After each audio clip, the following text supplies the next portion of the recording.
All right, I'm here to talk to you today about tightness in the shoulder. This is an area of the body that we get a lot of clients in our office with complaints of tight shoulders. You may have experienced it. You might have clients that have issues in the shoulder. So we want to talk about what can be done to help release some of this tightness.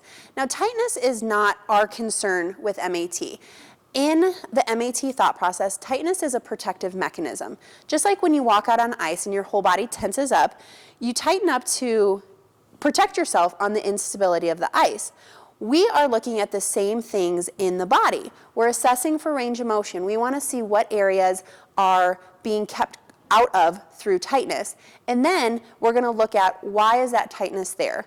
It's there to protect you from something. What muscles aren't working to move you into a position that your body feels like it needs to keep you out of that position for. So in the upper body, we can see limitations in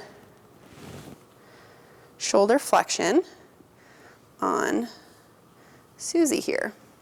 Those are pretty different sides, and she has a lot of tightness on this shoulder, which makes sense. She doesn't have as much motion, and her body's trying to keep her out of that. That's what we want to deal with. We want to deal with what is her body protecting her from. If we can get those muscles stimulated and doing their job, then everything in her shoulder is going to work more effectively, and she's going to not have the tightness that she's dealing with.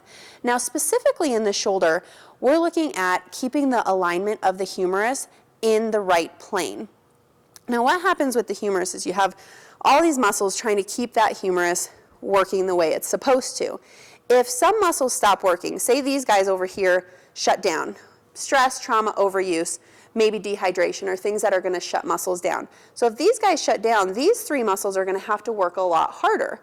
And eventually, they're going to actually start pulling this head of the humerus this direction, which then it starts rubbing on things. Arthritis can build up. That's going to be obviously not ideal. So just like we want to have the proper alignment in our car, we want to make sure that we're setting our body up so that everything's working the right way, so that it has the proper alignment and things are working the way that it's supposed to.